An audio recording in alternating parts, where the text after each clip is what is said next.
কুয়াশায় মোড়ানো শীতের দুপুরে মিরপুরে ব্যাট হাতে ঝড় তুললেন উসমান খান।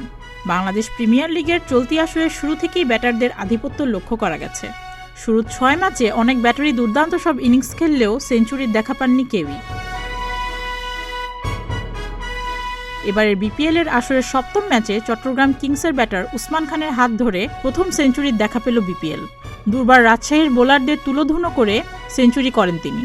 ১৩টি ৪ ও ৬টি ছক্কায় ৬২ বলে ১২৩ রানের দুর্দান্ত এক ইনিংস খেলেন পাকিস্তানি এই ব্যাটার। পাকিস্তানি ওপেনারের ঝোড়ো ব্যাটিংয়ে ২১৯ রানের বড় সংগ্রহ পেয়েছে চট্টগ্রাম। বিপিএলের ইতিহাসে মিরপুর শেরেবাংলায় এটিই দলীয় সর্বোচ্চ রানের রেকর্ড।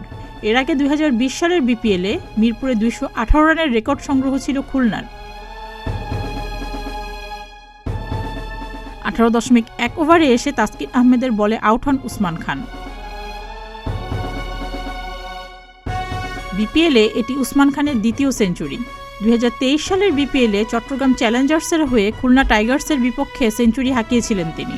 পাকিস্তানের জাতীয় জার্সিতে ভালো না করতে পারলেও বিপিএল ও পাকিস্তান সুপার লিগ মাতিয়ে যাচ্ছেন উসমান খান। সুস্মিতা, প্রতিদিনের বাংলাদেশ।